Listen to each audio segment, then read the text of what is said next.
প্রিয় দর্শকবৃন্দ, বরিশাল থেকে প্রীতি নামের এক তরুণী তার গভীর আকুতি নিয়ে আপনাদের সামনে এসেছেন একটি ভিডিও বার্তার মাধ্যমে। মা বাবা হারা প্রীতি তার নানির কাছে থাকেন এবং তিনি স্বপ্ন দেখেন একটি যৌতুকবিহীন সম্পর্কের, যেখানে সত্যিকারের ভালোবাসা আর বোঝাপড়াই হবে মূল ভিত্তি। প্রীতির একমাত্র চাওয়া, তিনি এমন একজন জীবনসঙ্গী খুঁজে পেতে চান যিনি তাকে মন থেকে ভালোবাসবেন এবং কখনোই ছেড়ে যাবেন না। তিনি একটি বড় আশা নিয়ে এই ভিডিওর মাধ্যমে তার মনের কথা জানিয়েছেন। যদি এমন একজন মনের মতো মানুষ পান যিনি সারা জীবন তার পাশে থাকবেন, তবে তার সঙ্গেই সংসার সাজাতে চান প্রীতি।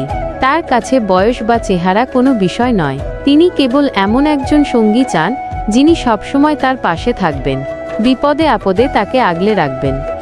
যদি প্রীতির পাশে দাঁড়াতে চান এবং তার স্বপ্ন পূরণে সাহায্য করতে চান, তবে অনুগ্রহ করে এই নম্বরে যোগাযোগ করুন 013422390006।